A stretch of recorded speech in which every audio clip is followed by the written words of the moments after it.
earned my college degree, through that. So. A lot of y'all, I'm sitting here, and a lot of y'all don't know that soon I'll be starting a YouTube special that you'll be seeing called Saving My Homeless, where I will be traveling the country, meeting different homeless, listen to their story. And one thing about me, I have a big heart. I mean, I must say I got that from my mom, but on my journey here while in Washington, I didn't realize that they have one of the largest rates in the United States of America. I mean, it is unbelievable. And and for all of you that don't know, there's different levels of homeless. I mean, there's high school kids that's homeless that live from house. There's people that's homeless that are living in their cars. There's people that's homeless that's living with family and friends, and there's people that's homeless on the street. But I was fortunate to meet Mr. Allen a couple of days ago, where I offered to buy him food, and I've kept in touch with him. I actually reached out some people that I knew here in Washington to get him a job, who's interested in bringing him a job. But I have him now, brought him out to eat today, sat down with me. This also will be posted on my YouTube channel. And you also see other videos that I sat down with homeless people to hear their story. So I have Mr. Allen sitting here with me. I'm going to turn the camera around and kind of ask some questions about his life. And a lot of times we don't hear their story. We're too busy trying to save other countries. We're too busy trying to, fight other wars in other countries. And, we're not worried about the people that we have here in our own country. But I'm different. I like to do what I can. I'm not a millionaire, but I do reach out to people that I love, and anybody that knows me, I have a big heart. But right here I have Mr. Allen sitting with me.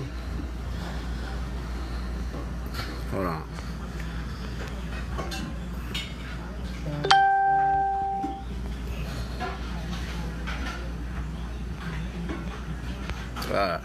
Come on.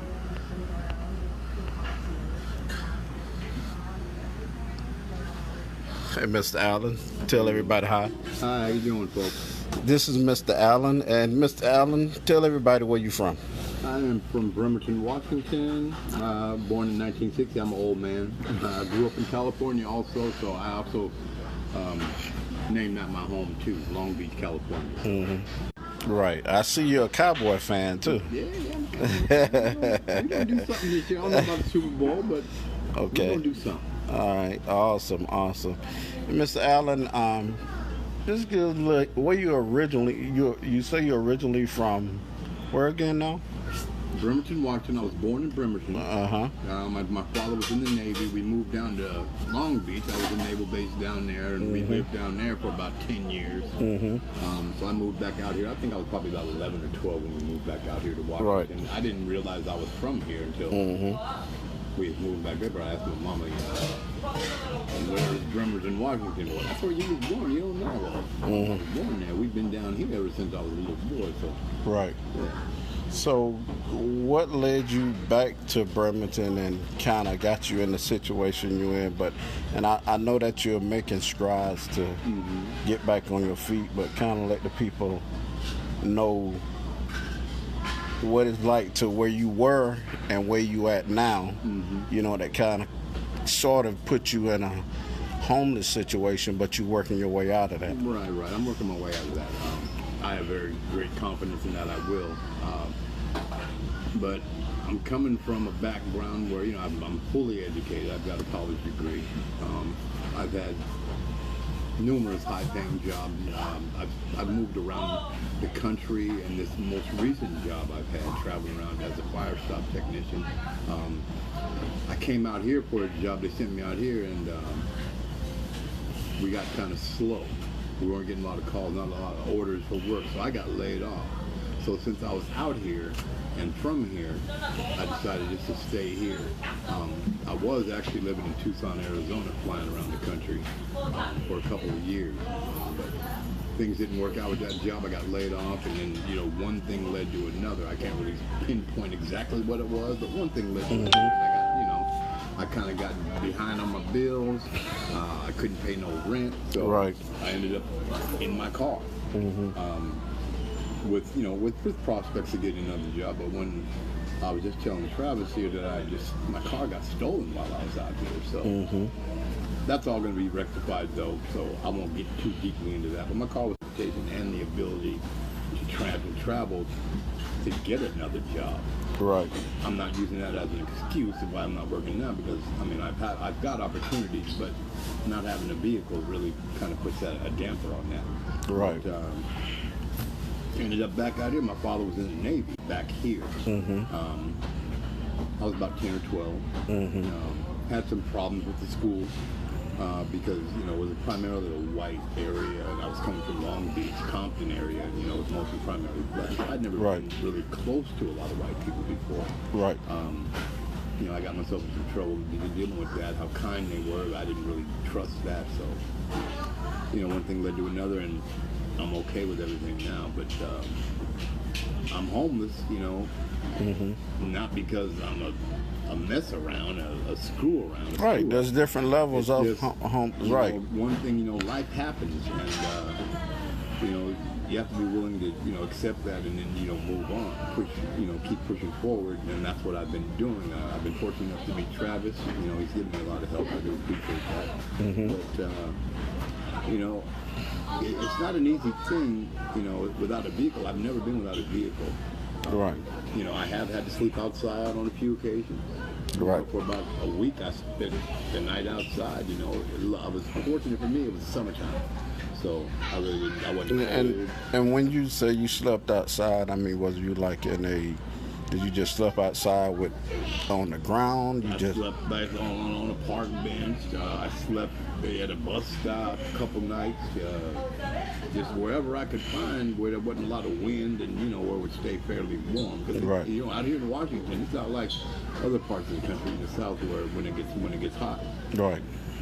It gets cold at night still here. Okay, other parts of the country Yes, it stays does. hot. Yeah. Right.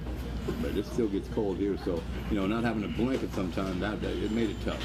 But, Right. you know, I've survived through that, and I'm doing fine. But, you know, I'm still homeless, I'm still without a job, but I feel pretty good about, you know, the prospects of things turning around for me. And people, we're talking about a brother with you had said you have a degree, I right? have a college degree, yes. And that goes to show you that we see people home and we don't know the situation in the background of nobody. You know, homeless people ain't just a crackhead. Homeless ain't just somebody bumming. I mean, there's people with degrees, there's military people, and there's some people that just prefer to be homeless. Wouldn't you agree, Mr. Allen? Yeah. I've been out there, and I've mingled with a lot of the homeless, and a lot of the people I've met have been on the streets for 5, 10, 15 years. That's just, they prefer it that way. Some of them don't, but then some of them don't know better, you know, so they could possibly do better for themselves. I mean, that's just all they know, because they're coming from a background where their family or their parents were homeless as well. Right. So, you know, they're just, I mean, they never had a home, you know, at any level. You know, I've met people like that. A lot of them were on drugs. Most of them were on drugs. I would say, through my 80% of the people are on the streets homeless because of some sort of a drug addiction. Right. And that's not the case for you. No, not even close. That's good. Yeah. So, I mean, it can happen to anybody. Right. And now, for your family, where's your family? My family is real close by. They're still over here. My mother lives over in Bremerton, Washington. You know, but, you know, and I'm sure I can go home and stay there. But, you know, I'm a grown man. I choose to just, you know, I certainly understand. Yeah, right, I understand. Nobody wants to live with a mom, especially a grown man. I'm not trying to live with my mom. Right. Yeah. I mean, I do. I mean, I got some friends out here. You know, I'm not outside all the time. You know, tonight, you know, probably for the next week, I'll be staying with a friend. that has a place out here. That's where Travis picked me up from this afternoon. So, I mean, it's not as bad for me as it would be. Someone was if I asking didn't me, have any skills. was you a veteran? You're not a. No, You I'm were not a never. veteran. Yeah. No, my father was in the Navy, though. Yeah, his father was in the Navy. He was never a veteran. But there is a lot of veterans that are on the street that choose to. And tomorrow you guys will see me in a park in downtown Tacoma that I'm going to go out. And I'll probably run into some veterans. And I'm going to be filming. I'm going to be going live tomorrow at some point. But Mr. Allen is not a veteran. But Mr. Allen he graduated. From a college, doing more than I did, and sometimes people get down on their luck, and from what I've heard, that a lot of mayors from the East Coast ship a lot of homeless people over this way to the West Coast because Washington gives them help. That's what I heard from a lot of. And that's also very true. I mean, you're not going to starve here being homeless. Right. There's plenty of shelters, homeless kitchens, where they serve you food 3 meals a day, and it's substantial food too. It's just not some slop like that. So yeah, I mean, if you're homeless, I mean, as far as I'm concerned, I mean, this probably would be the place you're going to be homeless at. You're going to be cold during the winter months, though. But other than that, you're not going to starve out here. So, I mean, during the wintertime, what do they do exactly? Like when it's 10, 15 degrees? I'm not sure. I haven't been in that situation, but I'm sure there's a lot of shelters that open up. They do. They'll open up just a high school and let the homeless sleep in the gym. They will protect the homeless from the cold out here. I mean, I thought we had it in Atlanta. I thought the homeless rate was huge, but here, I never. And I heard even in San Francisco and California is even worse. I mean, they say they like zombies at night, but I've kind of studied the 3 weeks I've been here. Tacoma and Seattle, this is, astronomical with the homeless. And the reason that's like that, like I said, 80% of the people are homeless due to drug use. Most of these people that Travis is seeing out here, they're all on some kind of drug, and they would rather stay homeless so they can stay high than get it together, and get on their feet like they're supposed to be and live right. Well, it would be nice. One is really, really a bad one. Well, I think it would be nice if there was more states like Washington that reached out. I mean, I think if we can send money to other third world countries, we can put more effort to help our homeless here. I mean, I can't save everybody's life, but I feel good if I can help one person and maybe motivate somebody else to go out and help. I think that would be great. It's just here it's just at an all-time high. I never experienced nothing or witnessed anything in my life like this before. Well, me, I've taken advantage of it in a way. I've kind of turned it into a good thing, in my heart. I try to give these homeless people some advice. That's good, Mr. Allen. And a couple of people have actually gotten off, the heroin through something I've said to them, because they came and personally thanked me for, mentioning what I said to them. I can't remember exactly the words, but right. They've turned it around, and they're not on the drugs anymore.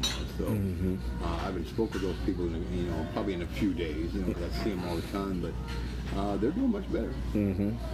Right. Yeah.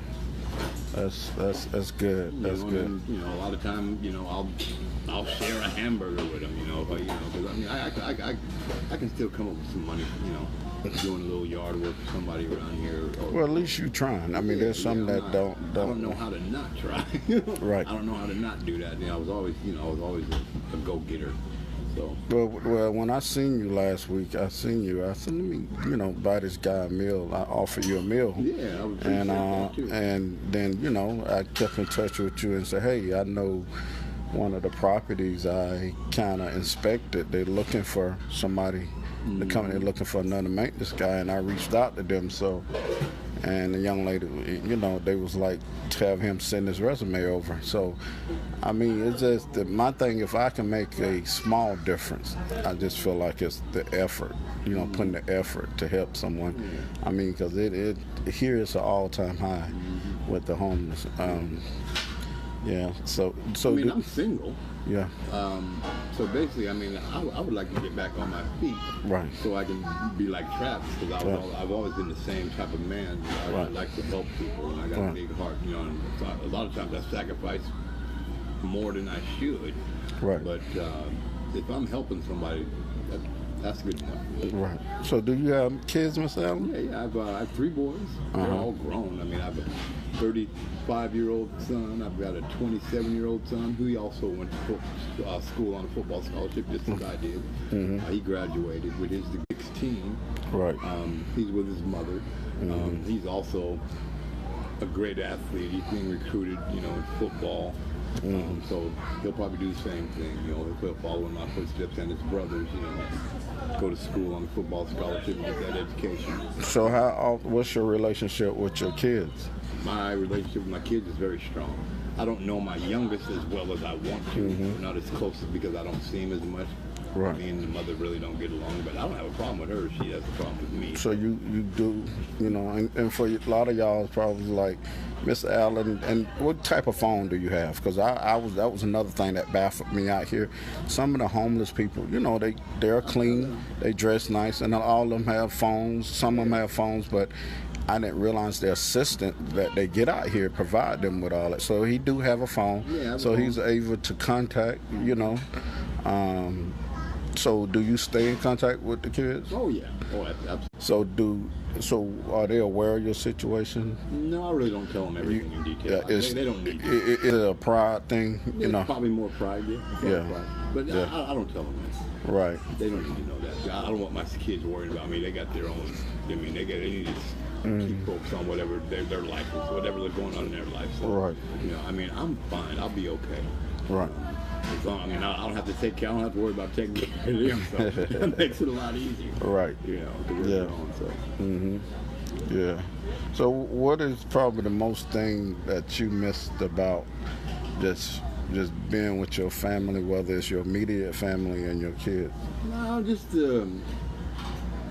don't know. We're just very close. Camaraderie we got with my boys. I mean, me and my boys are really, really tight.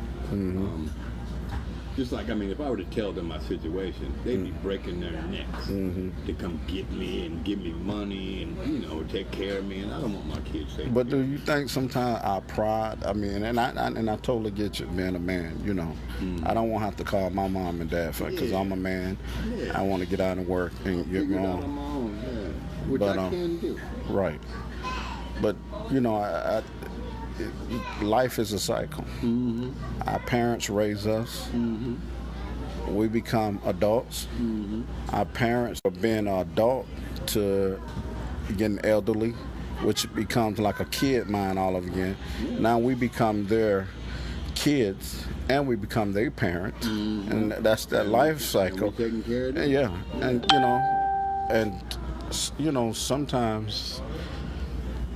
I mean, I get what you're saying, but there's nothing wrong, you know, with your kids if they did know your situation, to, you know, because you're their father. There's nothing they could do to repay you for the love and the time that you have spent with them. You know what I'm saying? They could never repay you for I that. completely understand. Yeah, you know. So, I mean, like me, there's no amount of money taken. Pay for my mother love that she get, our father love that they provided for me, you know. So, you know, and I know you probably miss your family a lot, Sure you I know. do. Yeah. Sure I do. You know, so you say your mom is still living. My mother's still living. My father passed way back right when I got out of high school. Okay. He Do was you a have a chance to stepfather. talk to her? Oh yeah, I talked to my mother. I talked to her just a couple days ago. Yeah, she wanted to send me some money, and you know, she did. She sent me a few dollars, you know. But you know, just because she did, I told her she didn't have to. But next thing I know, I'm getting a call. Well, you her child. I mean, you know. She's that- gonna do it whether I wanted her Right. or not. She's just gonna do it. Now, I shouldn't have told her about my situation, but I had to tell somebody. I had to tell my mom. Me and Yeah. my mother are very close. Right.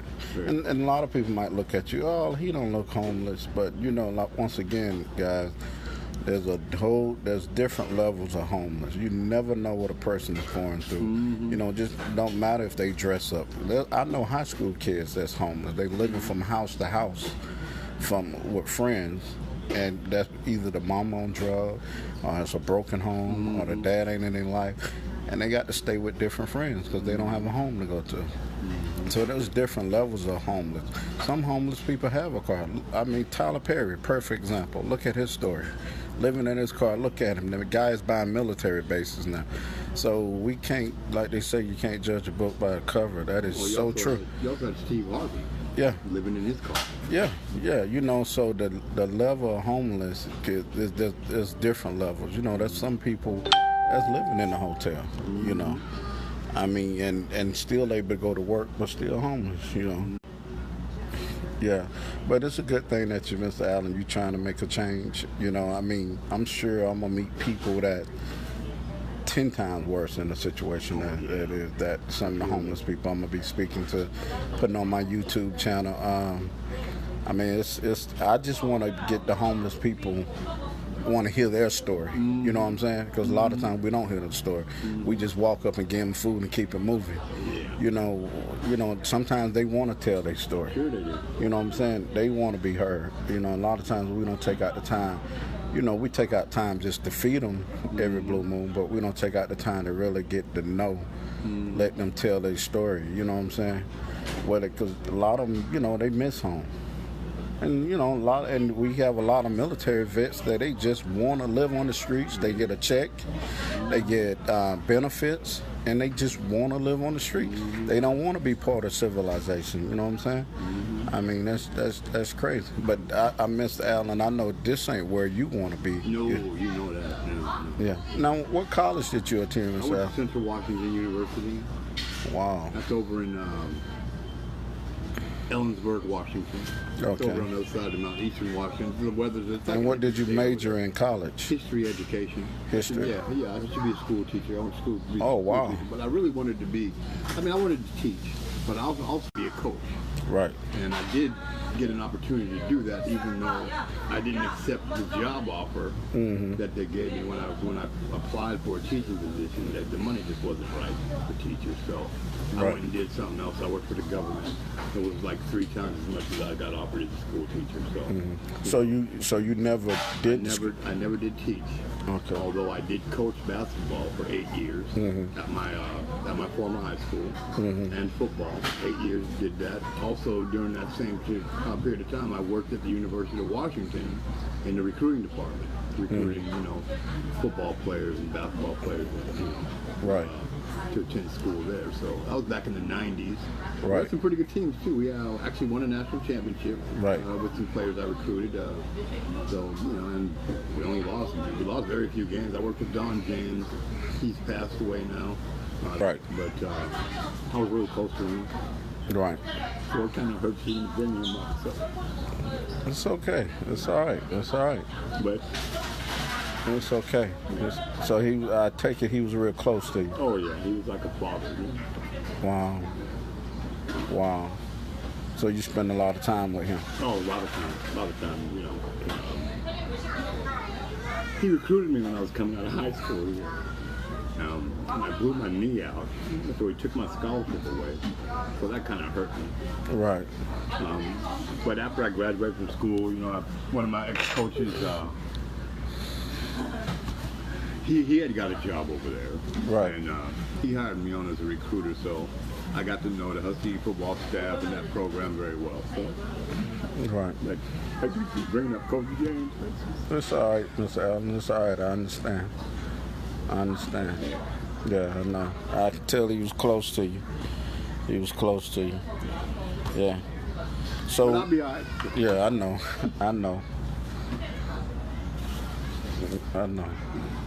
Yep, I know.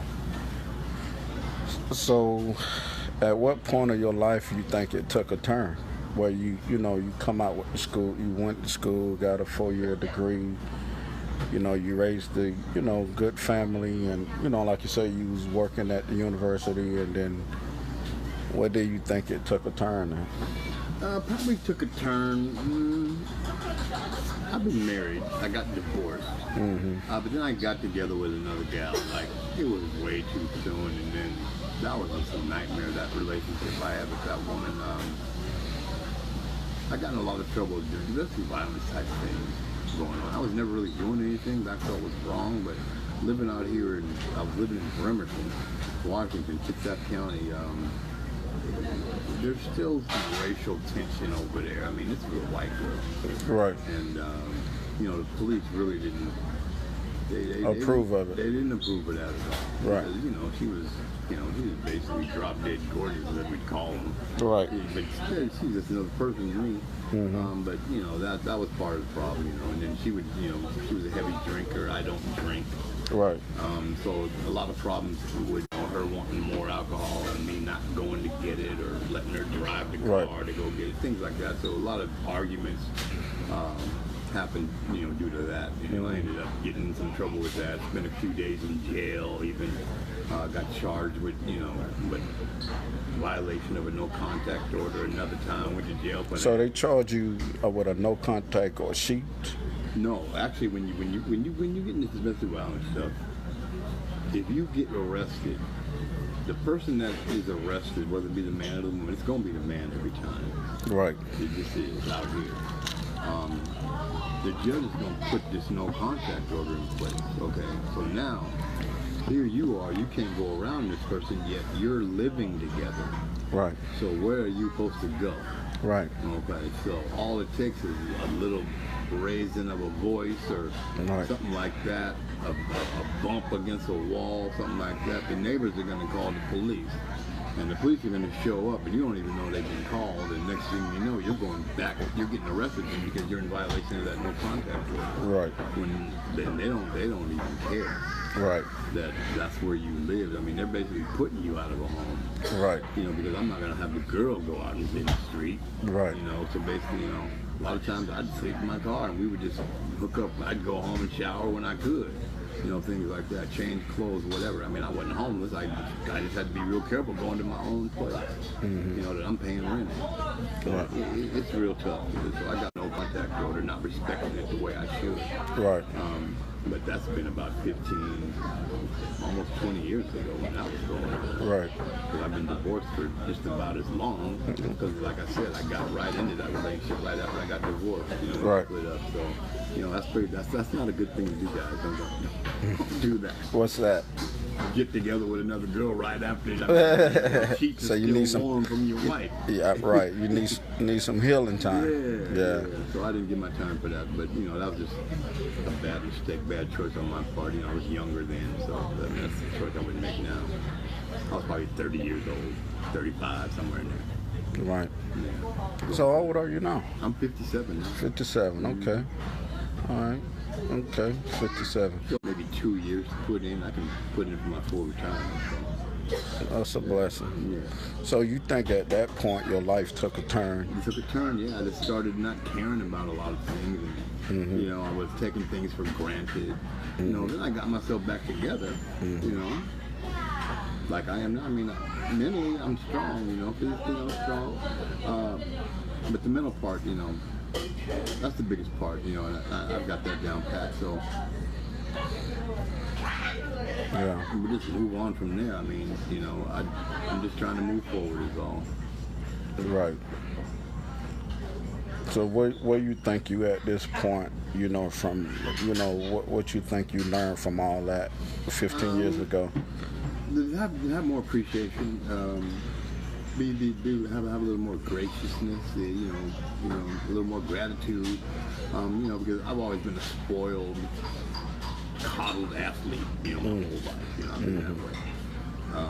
So I really never had to work hard, although I was working hard. I didn't really, a lot of things were just presented and given to me just because of who I was. A lot of people knew me, I was popular.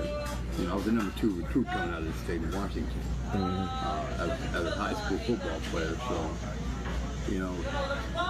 my head was a little big, I was a little cocky, but I've humbled myself a lot through this experience here and through some other experiences, being in jail, things of that nature. So, but it's taken some time. I'm hard-headed, my pride is real big. Although it shouldn't be in certain situations. Pride is not always a good thing. But, I've honed myself, and I'm willing to do anything to get back on my feet. That's good. Now, I see you got sentimental when we mentioned your coach. Now, Tim, was you and your father real close? Me and my father were not very close. He was my stepfather. I didn't know that till I was 15. Oh, wow. Yeah, I didn't know that. That's a whole nother story. But he was pretty hard on me because of the type of child I was. I mean, I wasn't real smart. I mean, I was highly intelligent as a young child, and I would come up with solutions or suggestions. When we're having little family, little issues. When mom and daddy low on money. You got things that were always like a great suggestion. My mom would always agree with it. My daddy, even if it was the right thing, he didn't like that because he felt like he should have been the one to come up with that. But he only had an 8th grade education.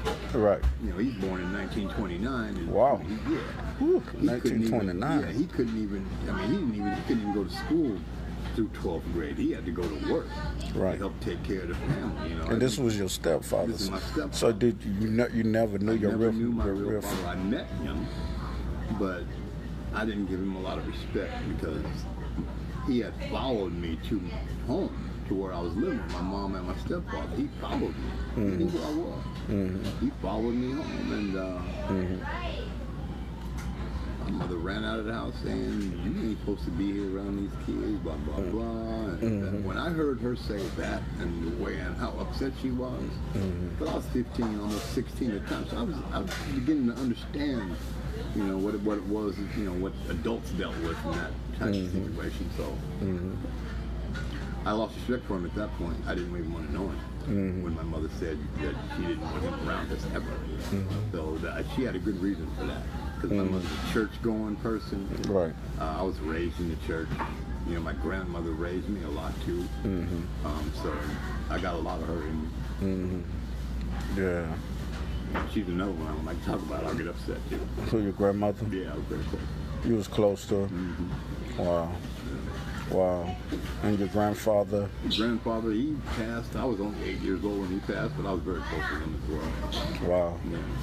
Yeah, man. There are people that talk to me to talk about him even still to this day. I know it, but that's okay. I mean, there's nothing like family. There's nothing like your grandma, your grandparents, And thank God I didn't experience what you experienced because, I had my father, I had my mother, and but I could only imagine, how you felt with that. So that's the reason why I was asking. So that's the reason I guess you had a love for the coach. Like you do, I always want to help somebody. Right. Even when I need help myself, I'm still trying to help somebody else. Right. I can't not do it. Right. Yeah. Right. Man, that's deep. Yeah. We we definitely gonna look at your progress, and I know things gonna get better. I'm gonna try to do what I can, like I say, you working on your resume. Yeah, I'm gonna get that resume. Yeah, you getting the resume to me. I'm gonna try to, I can't save the world, but hey, I can reach out. I appreciate you sitting down with me, taking this time out to talk, and share your story with the people in the world, and and there'll be many more homeless people I'll be sitting down with to hear their stories. And I'm sure I'm gonna get some interesting stories out there tomorrow when I'm gonna go down to Tacoma Park, for a couple hours, and sit down. But yeah, all you homeless people out there, y'all, hey, it's not over. You just gotta get it off your butt and put your foot forward. Yep. Something will happen. Yep. Pray, whatever you do. Yep. Amen. Okay. All right, Mr. Allen. Well, we're going to end this interview, guys. I want to thank everybody for listening. That concludes this Saving Our Homeless. Tomorrow, you will see me in the park. I'll be interviewing a lot of people, homeless people in the park tomorrow. And you'll get to hear, I'm going to let you hear their story, Once again, my YouTube channel, Saving My Homeless. I have it up soon. You get to see a lot of these videos on. Thank you, guys. Y'all have a good night.